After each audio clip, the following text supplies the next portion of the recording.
Olá, como vai? Muito boa noite para você. Polícia Federal cumpre mandados em Patos de Minas em operação que investiga o desvio de produtos químicos.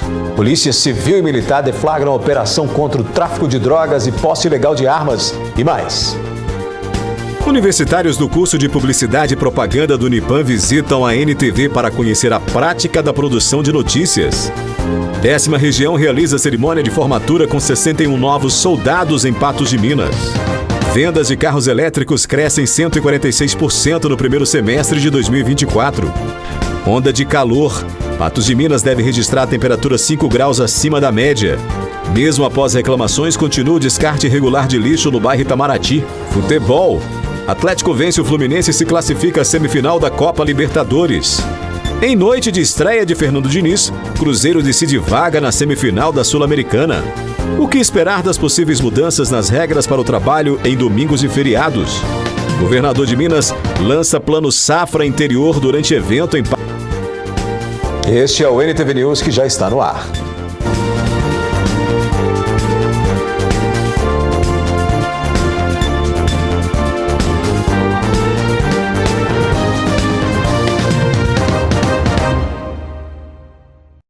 A gente começa essa edição mostrando que a Polícia Federal deflagrou a operação de combate ao desvio de produtos químicos para o tráfico de drogas. Mandados foram cumpridos em Patos de Minas nesta quinta-feira.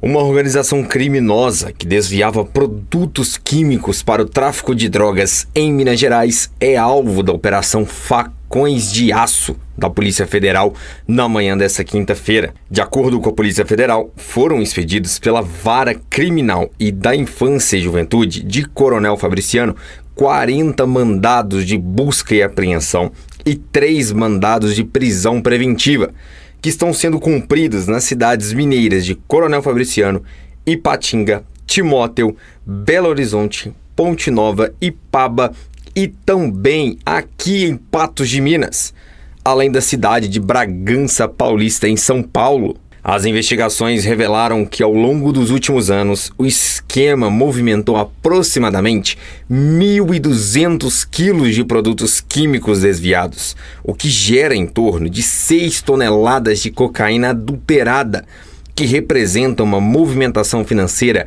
em torno de 35 milhões de reais. Sendo que desse valor, 25 milhões de reais foram destinados ao tráfico de drogas. O dinheiro, segundo a Polícia Federal, era movimentado com o auxílio das mulheres de líderes criminosos, incluindo presos e foragidos da justiça, e ainda contava com a utilização de interpostas pessoas, as famosas pessoas laranjas, para a lavagem de capitais. As polícias civil e militar divulgaram hoje os resultados dos desdobramentos da Operação Controle, que combate o tráfico de drogas e também a posse ilegal de armas de grosso calibre e outros crimes em Patos de Minas. A operação de cumprimento de mandados de busca e apreensão teve como foco os bairros Nossa Senhora Aparecida, Cristo Redentor e Jardim Paulistano, sendo executadas na íntegra as 10 ordens judiciais expedidas. A operação foi denominada Operação Controle e esse nome realmente é um controle de possíveis armas de fogo que estariam em circulação na nossa cidade e que poderiam ser utilizadas para a prática de crimes de homicídio, crimes contra a vida.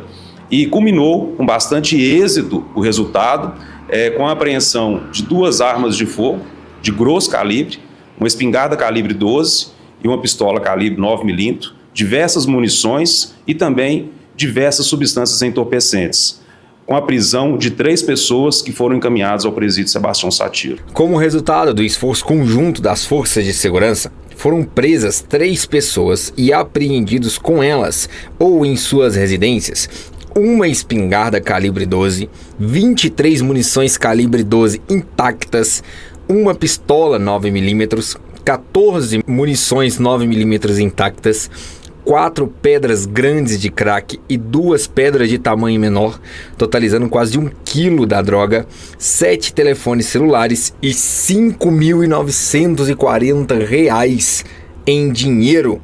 Resultado importante no intuito de tirar de circulação armas que são utilizadas para cometerem crimes. Certo é que esses indivíduos de agora pelo menos com essas armas que a gente tem de informação até o presente momento, não conseguiram utilizá-las. O trabalho realizado pela Polícia Civil na investigação, o trabalho realizado pela Polícia Militar na prevenção, dá certo, desde que temos aí como pano de fundo a sociedade passando as informações e deixando claro para esses indivíduos que a Polícia Civil e a Polícia Militar estão unidas no mesmo propósito, bem como o Ministério Público e o Poder Judiciário, ou seja, coibir essa criminalidade violenta e levar paz e tranquilidade para aquelas pessoas de bem, que é a maioria esmagadora de Patos de Minas. A gente repassa informações do policiamento ostensivo, informações que correm no cotidiano do trabalho preventivo, e a gente tenta dar essa celeridade, principalmente à autoridade judiciária específica, o delegado, né? E o trabalho aqui que nós estamos fazendo com a Delegacia de Homicídios é um trabalho que tem alcançado alguns objetivos interessantes, embora nosso indicador de mortes violentas ele esteja alto esse ano, mas as respostas que nós estamos dando a esses delitos também é à altura e praticamente de imediato. Então, o crime de tráfico de drogas, que foi o foco de ontem, é um crime que, muitas das vezes, os crimes violentos, os homicídios orbitam em torno do tráfico de drogas, ameaça, disparo de arma em via pública, posse ilegal e porte ilegal de arma de fogo. Então, a ideia é não deixar a impunidade imperar em qualquer que seja dos delitos, principalmente aqueles que possam estar ligados com crimes de homicídio. Em Carmo do Paranaíba, a Polícia Civil prendeu hoje um homem considerado de alta periculosidade por descumprimento de medida protetiva. A Polícia Civil de Minas Gerais realizou nesta quinta-feira a prisão de um homem de 25 anos em Carmo do Paranaíba, pelo descumprimento da medida protetiva de urgência. O suspeito já tinha um histórico criminal, incluindo agressões contra a vítima, uma mulher de 35 anos, a qual ele teve um relacionamento no passado. A medida protetiva foi expedida pela Justiça após a vítima relatar alguns episódios de agressões físicas e também psicológicas. O documento judicial proibia que o homem tivesse qualquer tipo de contato com a mulher. Mesmo ciente das penalidades, o homem manteve esse contato, o que fez com que a vítima o denunciasse. Após a denúncia, a Polícia Civil iniciou as investigações para localizá-lo e ele foi detido na data de hoje. Ele foi encaminhado para a delegacia da Polícia Civil e depois para o sistema prisional, onde ficará à disposição da Justiça. Isabela Sanches para o jornalismo da NTV. Obrigado, Isabela, pelas informações. Depois do intervalo aqui no News, você vai ver que 10ª Região realiza a cerimônia de formatura de 61 novos soldados em Patos de Minas. E ainda universitários do curso de Publicidade e Propaganda do Unipan visitam a NTV para conhecer a prática da produção de notícias.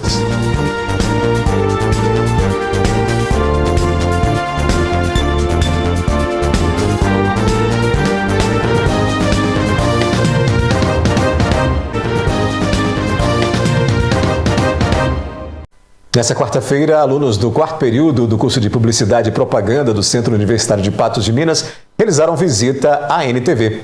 A ação teve como objetivo proporcionar aos estudantes uma visão prática do funcionamento de uma emissora e também a importância da comunicação multimídia na atualidade.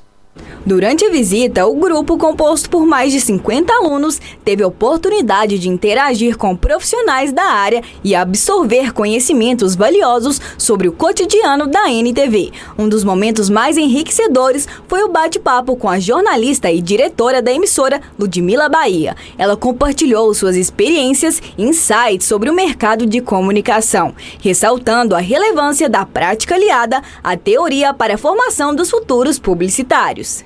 O principal objetivo da visita foi enriquecer a formação acadêmica dos alunos, proporcionando uma visão ampla de como os diferentes meios de comunicação operam e se interrelacionam. O objetivo da nossa visita hoje foi realmente conhecer como que funciona uma televisão, como que funciona um rádio, como que funciona a redação, como que se produz um material para a internet. Então, o objetivo desses alunos hoje foi justamente isso. E nada melhor que vir aqui, na NTV, para conhecer tudo isso. Além disso, a visita à NTV fortaleceu a conexão dos alunos com o mercado de trabalho, permitindo que eles compreendam as exigências do setor e a relevância de desenvolver habilidades de comunicação eficazes. ele tem ali uma referência, né, de realmente o que ele quer e sabe ligar o que ele está vendo em sala de aula com o que ele vai aplicar na prática. Ao final do encontro, os alunos saíram motivados e com uma visão mais clara sobre as possibilidades na área de publicidade e propaganda,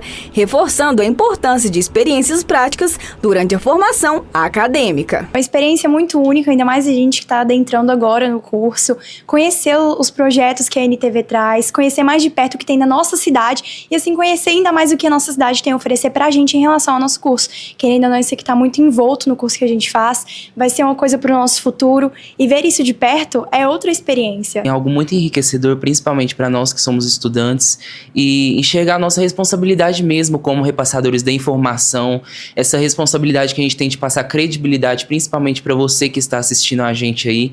Então, assim, é uma grande responsabilidade. Então, com isso, quando a gente adentrar no mercado, a gente vai ter mais noção de como que é o mercado, de como que funciona. Então, assim, foi uma experiência muito boa, muito enriquecedor.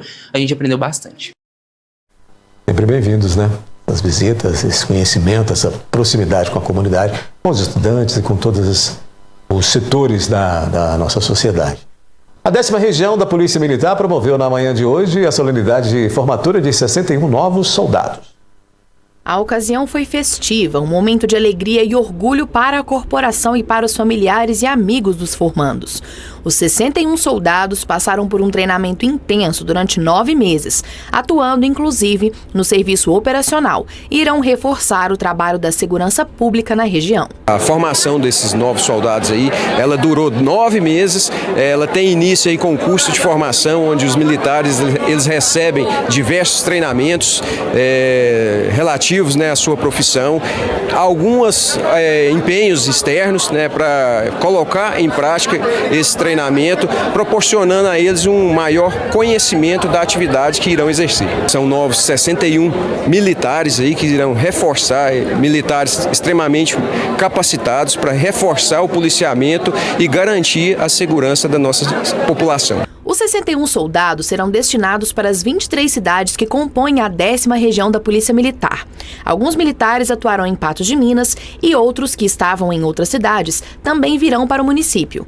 A comandante da 10ª Região, Coronel Marisa, destacou a importância do novo efetivo para a atuação durante as eleições municipais. Hoje é um dia muito especial para a 10ª Região, né? Estamos entregando à sociedade mais novos 61 soldados que irão reforçar as 23 cidades aqui da região, né, que compõem a 10ª Região da Polícia Militar.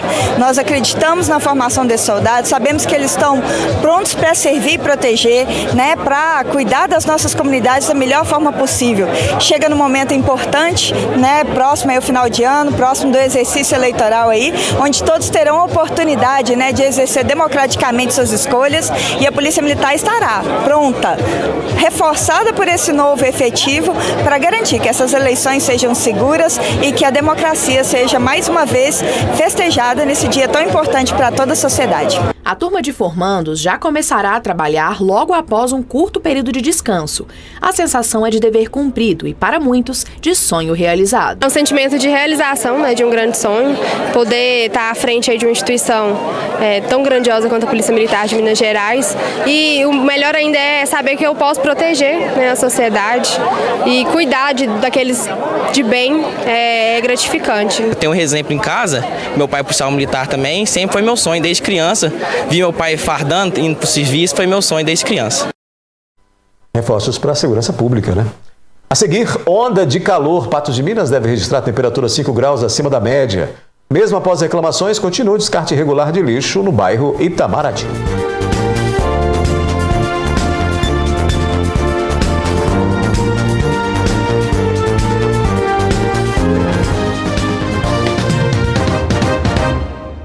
A venda de carros elétricos no Brasil cresceu 146% no primeiro semestre deste ano.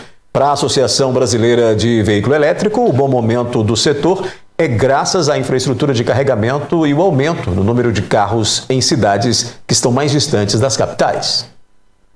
Você chama um carro de aplicativo e vem um veículo elétrico. Deve ser novidade para muitos passageiros o silêncio a bordo. Com uma carga, Francisco consegue rodar até 250 quilômetros e é comum precisar recarregar 2 vezes ao dia. Ele se planeja para fazer isso em estacionamentos e shoppings da capital, que oferecem vagas exclusivas para os eletrificados. Já são 2 anos que o motorista está com o carro alugado 100% elétrico e o bolso agradece. Enquanto um tanque de etanol de um carro compacto passa dos R$200 em BH, ele só paga o tempo de estacionamento do shopping para dar uma carga e continuar cruzando a cidade. Aqui em Belo Horizonte ainda é possível fazer recarga ao longo do dia nos locais públicos, né? Nos shoppings, nos supermercados que tem carregador no estacionamento. Porém, tenho notado ao longo desses 2 anos que está diminuindo bastante. Quer dizer, está diminuindo a possibilidade de carregar na rua porque está aumentando muito o número de carro elétrico. Então, você ter um carregamento em casa, uma energia fotovoltaica em casa é um grande diferencial para ficar mais tranquilo em relação a isso e não depender de carregamento público. Em julho deste ano, o Brasil atingiu a marca de 300 mil unidades de carros eletrificados em circulação, de acordo com a Associação Brasileira de Veículos Elétricos. Isso inclui os modelos movidos exclusivamente a bateria e os híbridos, com motores a combustão e elétrico.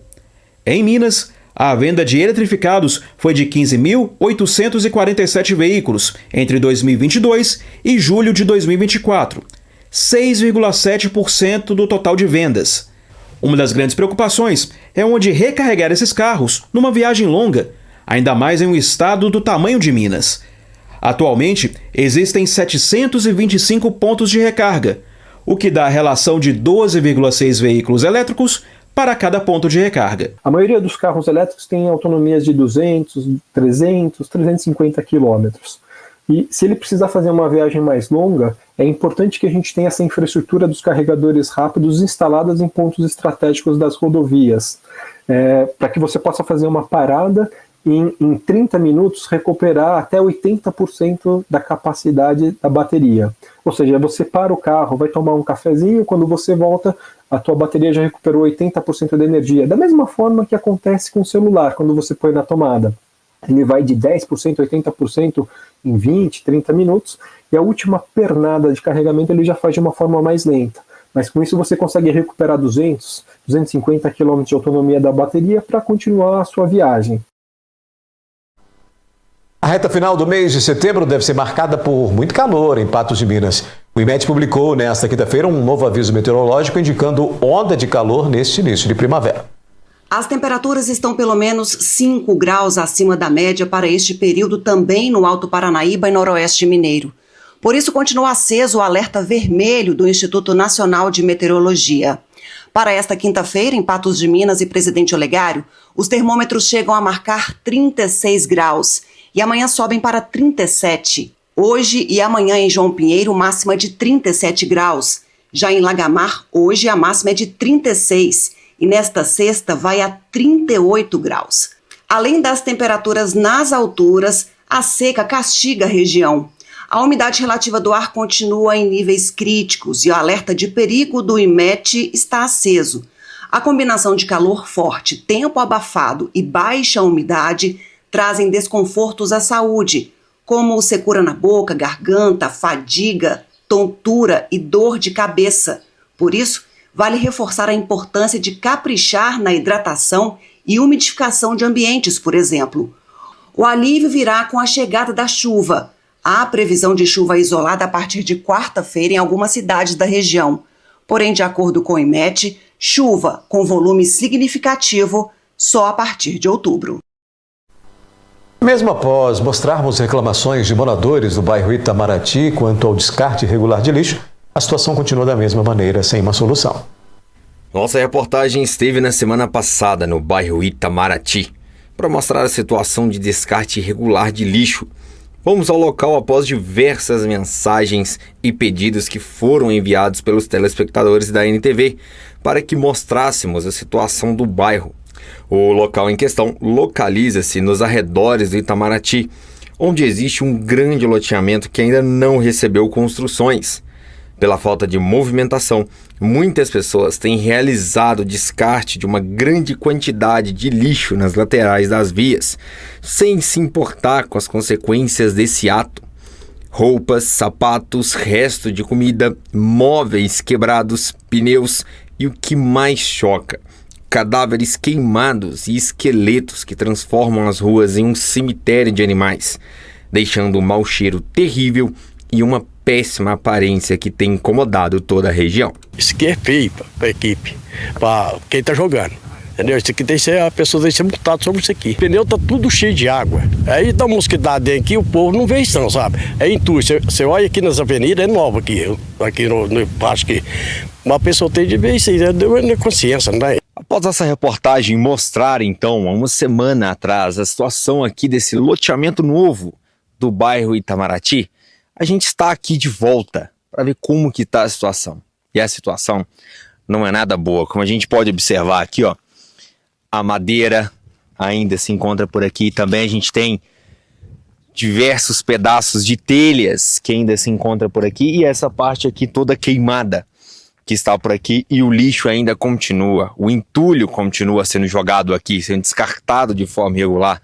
Em diversos pontos aqui dessa parte do loteamento novo, é possível verificar garrafas de vidro, vidros quebrados, tudo isso que ainda se encontra por aqui nesse loteamento novo aqui no bairro Itamaraty, que precisa urgentemente desse descarte irregular de lixo que seja parado, já que ninguém tem se preocupado.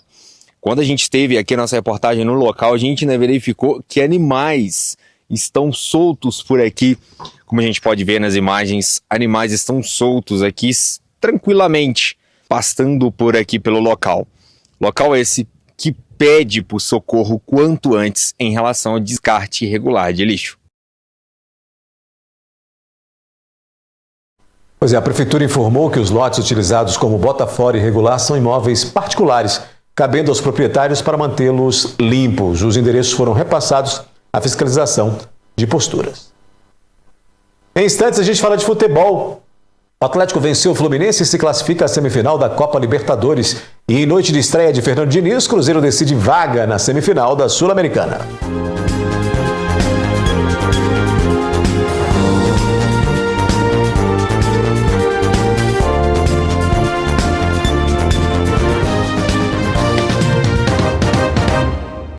Na noite desta quarta-feira, o Atlético avançou às semifinais da Libertadores após vencer o Fluminense por 2-0 na Arena MRV.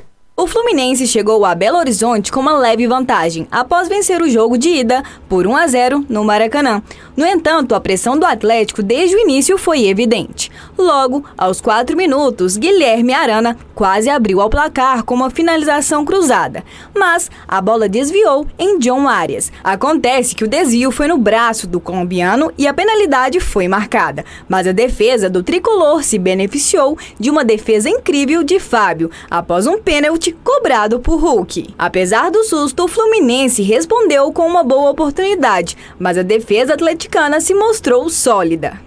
A persistência do Atlético foi recompensada no segundo tempo, após um cruzamento preciso de Gustavo Scarpa. Daverson, em uma ótima posição, cabeceou para abrir o placar. O atacante, que teve uma atuação decisiva, também marcou o segundo gol, ampliando a vantagem e garantindo a classificação. A vitória foi celebrada de forma contagiante pelos torcedores, que lotaram a Arena MRV, apoiando o time do início ao fim. Foi uma noite espetacular para mim, né? Eu não imaginava realmente. A gente sempre trabalha para o melhor, para dar o máximo, para estar preparado, né? E quando aconteceu ali uma infelicidade com o nosso companheiro o B, né, o mister mandou já eu entrar em campo, entrei um pouco ansioso, né, não estava esperando esse momento, né, mas a gente sempre tem que estar preparado, né, fiquei feliz por isso, né, mas acho que eu tenho que me glorificar, acho que o mister, ele sabe mais do que eu, o que tem que ser feito pro grupo. Fomos um grupo competitivo, fizemos aquilo que treinamos, que o Michel nos passou e deu certo. Agora é ter o pé no chão, humildade, não tem nada a ganho ainda. Tem uma grande equipe que a gente vai enfrentar, que é o River Plate, com essa competição. Mas também agora temos o Palmeiras também, que é o Campeonato Brasileiro, que a gente precisa fazer pontos, porque vai ser um jogo difícil também. Pela Copa Sul-Americana, o Cruzeiro encara o Libertad logo mais às 21h30 no Mineirão, né?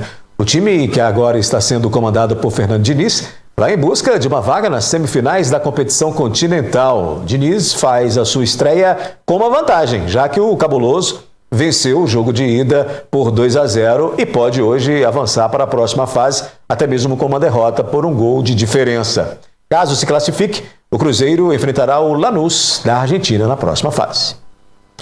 Agora um alerta que envolve saúde e segurança. No Brasil, mais de 25 milhões de motoristas são obrigados a dirigir com óculos ou lentes de contato neste ano, de acordo com dados da Secretaria Nacional de Trânsito.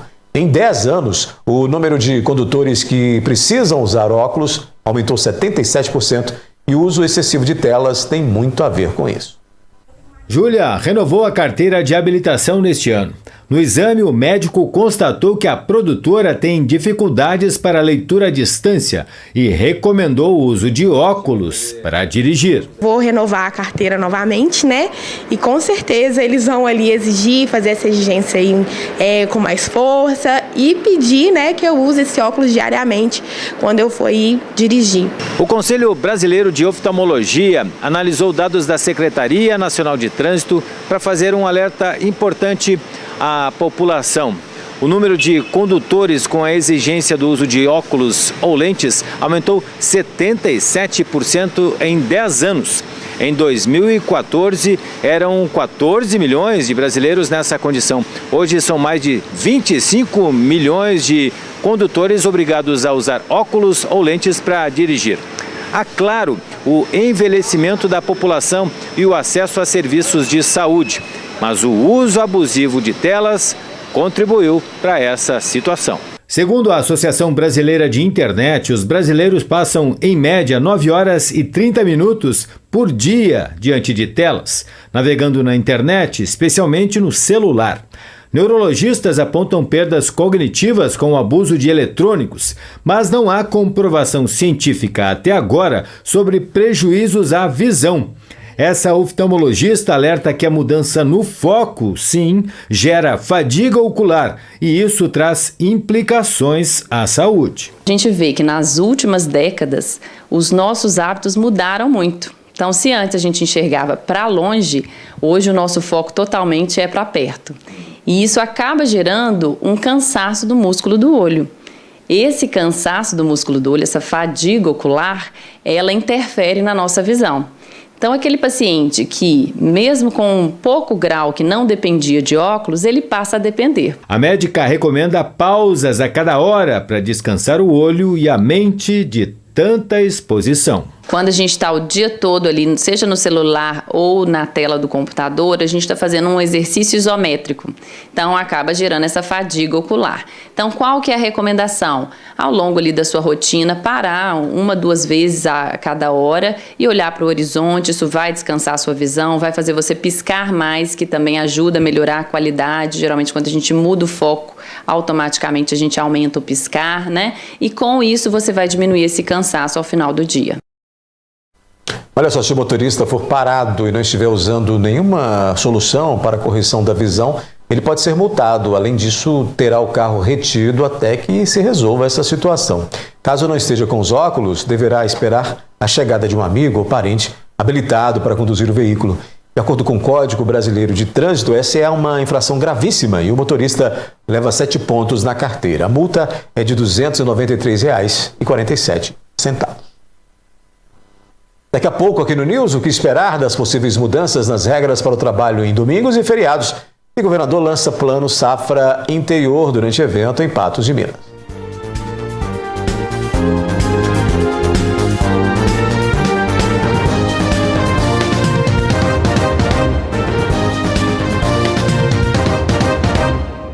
Na semana passada, nós mostramos a situação do Davi, um garotinho de apenas 4 anos de idade que estava com 75% de sua respiração comprometida e que precisa urgentemente de um tratamento médico.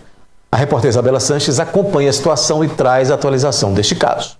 Na semana passada, nós mostramos para vocês a história do Davi, um garoto de apenas 4 anos que precisa urgentemente fazer uma cirurgia para respirar melhor. Ele está com 90% da sua respiração comprometida. Ao meu lado está a dona Madalena, a avó dele, que cuida diariamente dele. Na semana passada, a gente veio aqui e mostrou e o problema se agravou, né, dona Madalena? A gente quer entender um pouquinho, né, que após a nossa reportagem, né, o que rendeu, né? Quais foram as atualizações? Sim, a gente estamos ganhando uma arrecadação, né? Deu para pagar a consulta, né, o exame, e também na secretaria até apareceu o pedido de cirurgia que tinha sumido, né, e também chamou para o consultor otorrino. Porém, ainda está bem, assim, devagar, né, que a gente precisava mesmo que saísse a cirurgia, porque já tem todos os exames prontos, né, já fez o cirúrgico, somos papel, a gente não sabe como fazer.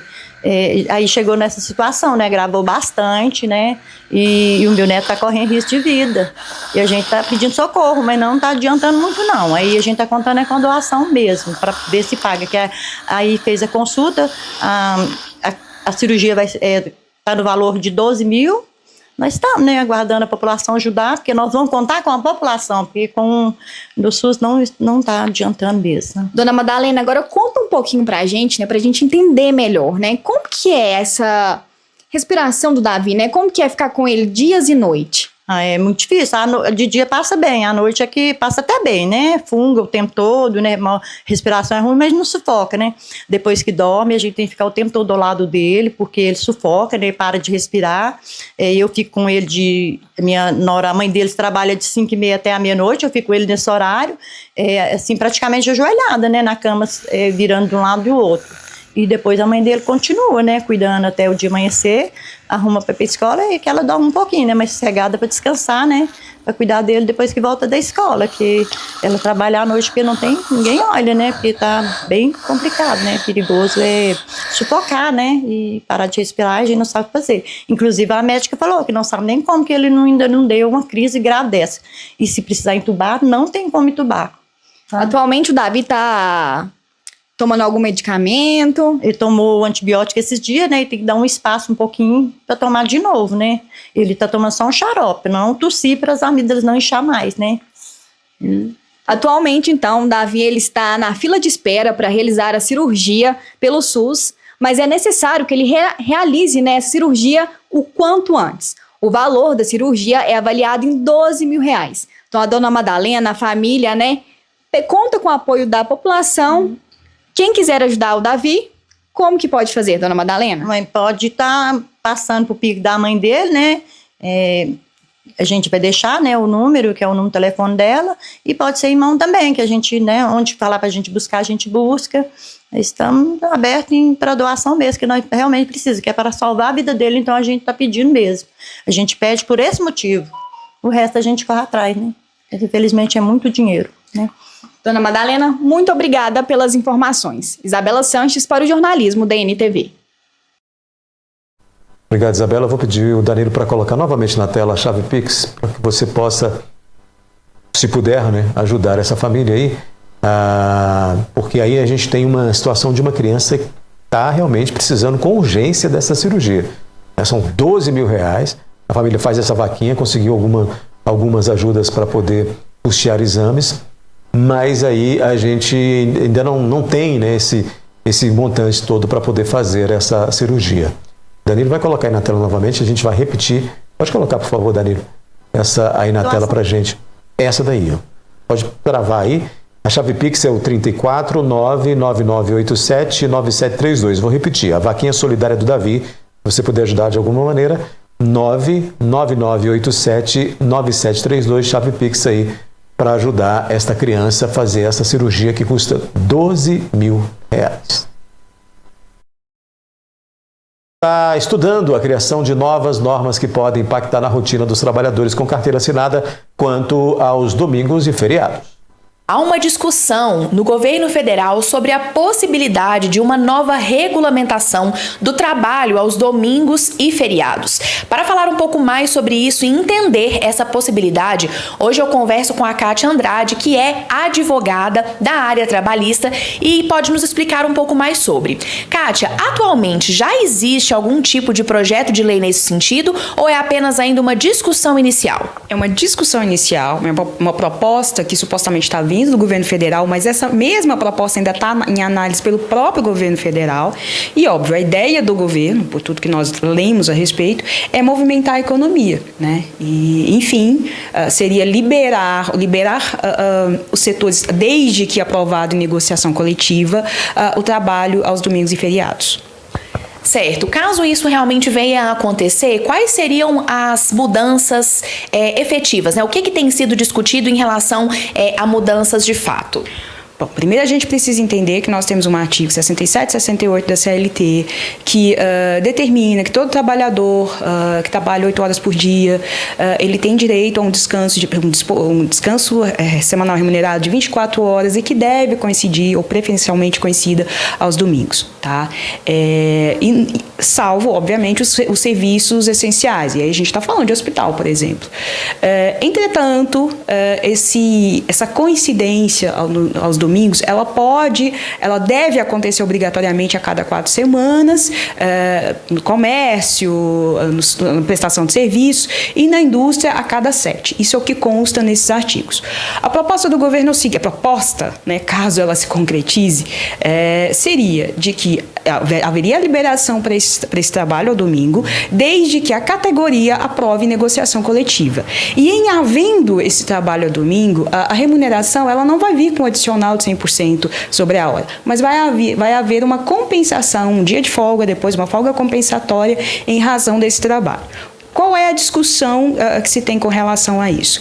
É que a tendência no direito do trabalho, isso de forma mundial, inclusive, é a redução da jornada de trabalho. Então, isso entra em choque com essa discussão, porque a partir do momento que o governo trabalha, né, para que haja o trabalho aos domingos, enfim, nessas condições, como que fica a questão de se valorizar a saúde do trabalhador, inclusive com a discussão da redução da jornada, né? Porque a saúde do trabalhador, o bem-estar social, todas essas questões têm que ser levadas em consideração na análise dessa proposta.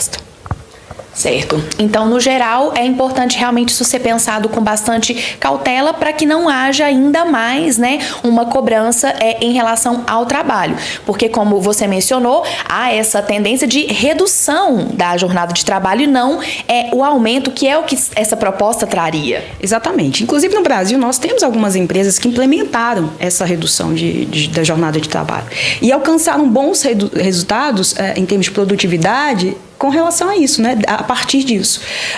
Então, a ideia é que a discussão ela seja um pouco mais ampla, que o governo também trabalhe essa questão justamente considerando esse embate de propostas.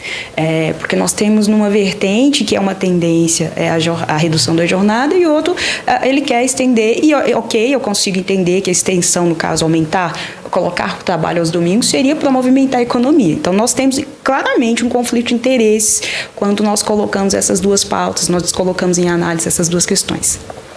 Certo, continuaremos acompanhando então essa situação da possível mudança em relação a domingos e feriados do trabalhador no Brasil. Amanda Oliveira para o jornalismo da NTV.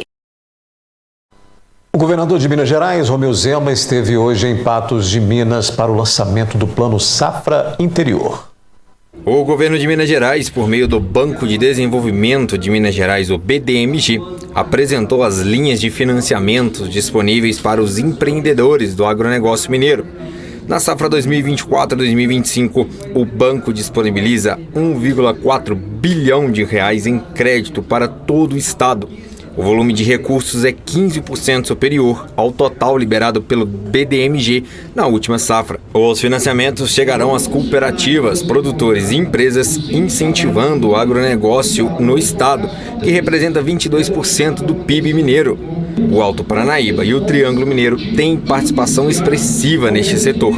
Quase 40% de todo o crédito liberado pelo BDMG na última safra 2023-2024 foi para empresas localizadas nessas regiões. Nós temos linhas para sustentabilidade, para inovação, para compra de equipamentos, enfim, nós temos todas as linhas que vão ser já disponibilizadas nesta forma para as cooperativas distribuírem. A boa notícia é que esses recursos já estão disponíveis.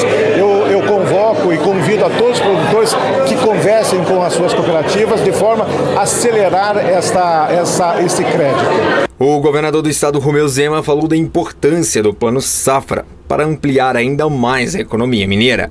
O BDMG destinou 1 bilhão e 400 milhões de reais para financiamento do agro E essa região aqui, que é a região que tem o maior dinamismo nesse setor no estado, está recebendo cerca de 40% desse valor.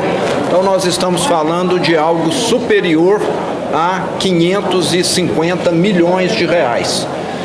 Muitas vezes o gargalo do produtor é ter esse capital para plantar mais, esse capital para poder investir mais, e com toda certeza nós teremos mais um ano de avanço. O agro em Minas, ano a ano, tem ampliado a participação na economia mineira, tem ajudado na balança de pagamento e nós queremos que esse dinamismo continue. Durante a visita a Patos de Minas, o governador Romeu Zema foi questionado sobre a ampliação do Hospital Regional Antônio Dias, que até agora não teve nenhum progresso visível na paisagem. Desde julho de 2022 que a população de Patos de Minas vem aguardando pelas obras de ampliação do Hospital Regional, já que na época o governo de Minas anunciou 35 milhões de reais para a ampliação do Hospital Regional, mas que nunca saiu do papel. Em visita a Patos de Minas nesta quinta-feira, Romeu Zema, o governador de Minas, garantiu que a então sonhada obra de ampliação do Hospital Regional Antônio Dias sairá do papel, mas ainda sem data definida. E nós vamos fazer a ampliação no Hospital Regional. Saliento que nós vamos concluir até o fim da minha gestão 5 grandes hospitais regionais que ficaram aí 8 anos com as obras paradas. Outras notícias você acessa o portal patosjá.com.br e o NTV News volta amanhã às 19 horas. Boa noite para você, até lá.